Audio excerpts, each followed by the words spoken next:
Hi friends, welcome back to Sparky About Movies. I really hope you've had an amazing week and are ready for this brand new weekend. Before we get into the video, make sure to follow me on the rest of my socials, my Instagram and my Twitter, so you can keep up with the rest of my content journey. In today's video, I'm going to be listing some comfort horror movies.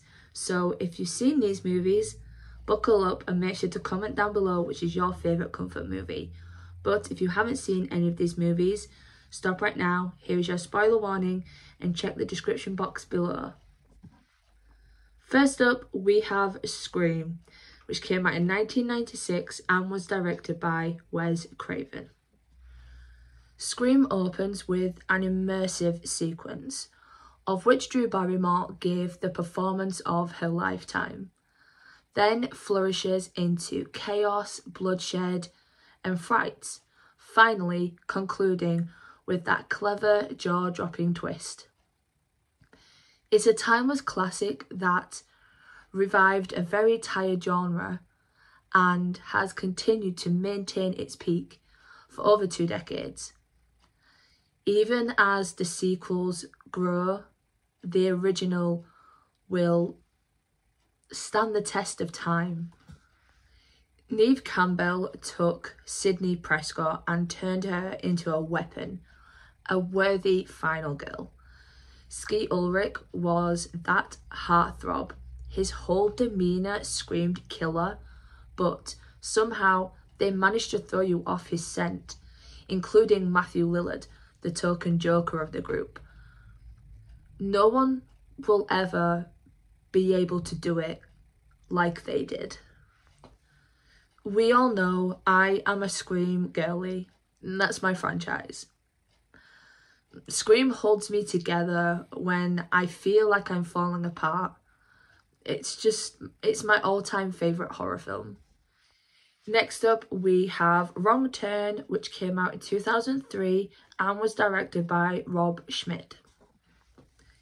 Camping seemed like such a fun idea until I watched this movie. Your fears of a car breakdown or losing phone signal in the middle of nowhere becomes a petrifying reality during Wrong Turn. Yet, I find myself gravitating to this film and rewatching it a lot. I think it's because I enjoy its energy. Using one location as a setting is great for this type of plot, surrounded by trees, hills and nature. The atmosphere reminded me of The Hills Have Eyes, just leaving out the graphic violence. And yet, it still inflicted panic, suspense and chills. Through every frantic effort to escape, every blood-curdling scream, braving the wilderness and their exhaustion, each character tried so hard to stay alive. Eliza Dushku and Desmond Harrington I consider to be 2000s royalty. Their immediate chemistry and unwavering fight stayed strong throughout. One of my favourite final duos in horror. Next, we have Halloween 1978 by the director John Carpenter. There is nothing like Carpenter's original, an exemplary slasher that stands as one of the most methodical pieces of horror created, where we are used to gimmicks, overkill and filler scenes. Instead, we're fed a visually intelligent, well-crafted picture which produces effective scares. Halloween is mesmerising for multiple reasons, from its haunting score, its ghost-like streets of Haddonfield, of which seems like a normal town until it's not, to the opening scene, which uses a young boy to invoke shock and horror. Then, of course, introducing Michael Myers, The Shape, a man who is pretty much evil embodied, and introducing Laurie Strode, our formidable final girl and his ultimate match. Two characters that, even after 40 plus years, are still unbelievably iconic. Inspiring millions of sequels, imitations, and new franchises, Halloween is a crucial addition to cinema.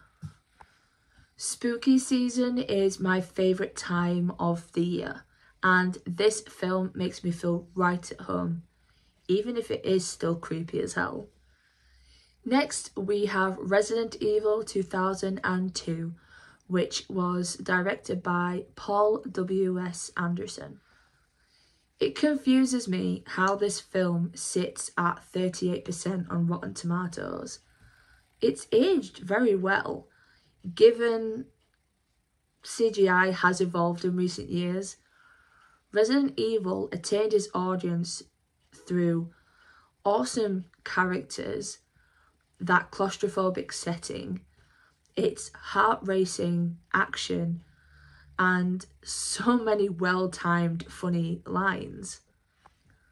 Who doesn't enjoy a quick 90 minutes of entertainment? Milla Jovovich as Alice is a fantastic leading character. She's so fierce and strong, definitely someone you want fighting your corner during a zombie apocalypse. The way she jump kicks that zombie dog in the face is so cool. Michelle Rodriguez is also a character that stands out so much. She brought a certain attitude to her role, and I love the way she moved. Of course, her fate towards the end of the movie, just seconds away from surviving and making it out, just brings that emotional tug to the movie. Moments like the elevator threat, our first encounter with the Red Queen, and the tunnel with the burning lasers are just a few scenes that leave me with the same goosebumps as if I'm watching it for the first time. I appreciate it when a movie can still leave that effect after no matter how many times I've watched it. Lastly, we have 30 Days of Night, which came out in 2007 and was directed by David Slade.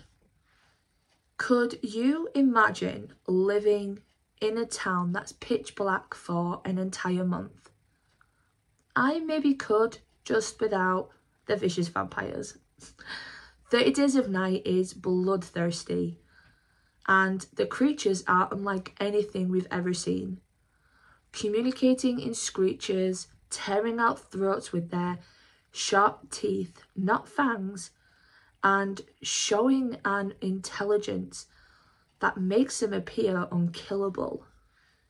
You're immersed in a cold atmosphere where the pace doesn't stop right from the beginning.